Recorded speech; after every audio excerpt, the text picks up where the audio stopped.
sa'yo pa, tingog mo madungog sa radyo nga nagtanag murag kahayag sa adlaw. Naghatag kalingawan sa matag panimalay. Kuya Berting sa hangin, kalipay walay kapariha.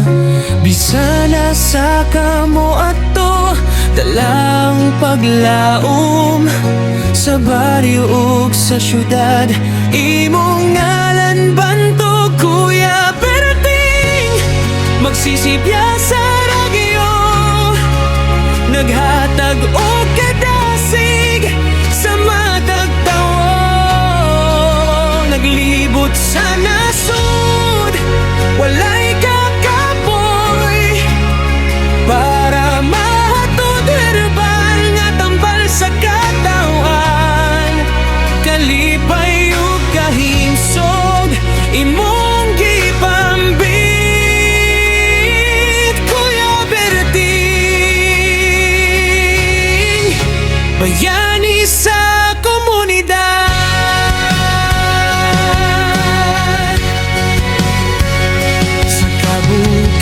Ug baybayon, ikaw magbiyahe aron sa matag balay.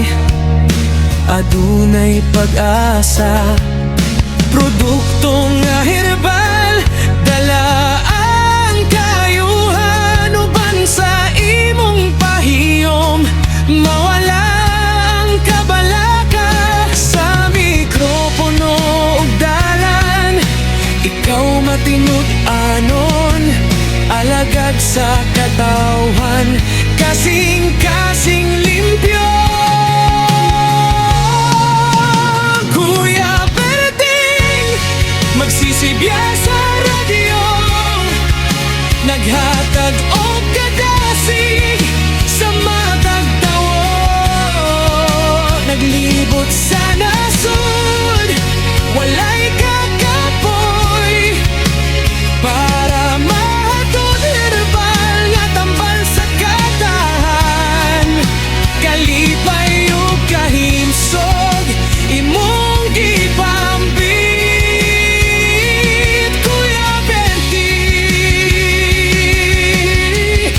bayani sa komunidad. Dili lang tingog sa hangin, kundi higala sa matag panimalay.